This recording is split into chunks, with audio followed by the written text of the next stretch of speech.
নেইমারই একমাত্র যে মিডফিল্ডে কোনো একটা ঝলক আনতে পারে। অনেক ধরনের খবরই আমরা পাচ্ছি, বাট দিন শেষে আসলে নেইমার কবে স্টার্ট করতে পারে বা কবে আসলে 11-এ আসতে পারে, বেঞ্চেও থাকতে পারে, সেটার ব্যাপারে কিন্তু কোনো কারেক্ট ধারণা আমরা কেউই পাচ্ছি না।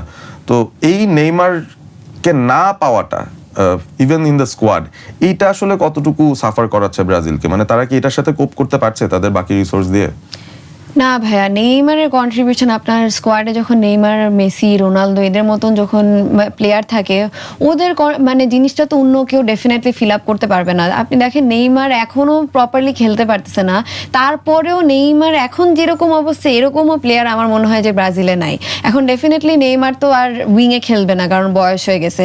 বাট দেখেন আমাদের যে মিডফিল্ড ব্রাজিলের, ওখানে কোনো ক্রিয়েটিভিটি নাই। আপনি দেখেন রিসোর্সই নাই ক্রিয়েটিভিটির।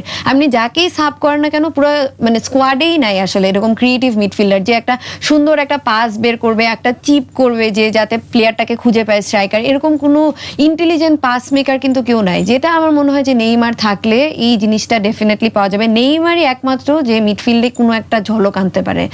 সো আমার মনে হয় যে এখনও নেইমারের জিনিসটা মানে ফিল আপ করতে পারতেছে না আমাদের স্কোয়াডে। আর নেইমার যতক্ষণ না খেলতেছে এটা হবেও না মনে হয়, কারণ আমি যেটা বললাম আমাদের স্কোয়াডেই এরকম মিডফিল্ডার নাই। বাট সো ফার আমি বলবো যে নেইমারের জিনিসটা নিয়ে সবাই যেহেতু আশা হতো যে কবে খেলবে, গ্রুপ স্টেজ বাদই দেয় না। অ্যাঞ্চেলোতি কিন্তু নিজেই বলছে যে খেলা শুরু হবে মেইনলি কোয়ার্টার ফাইনাল থেকে।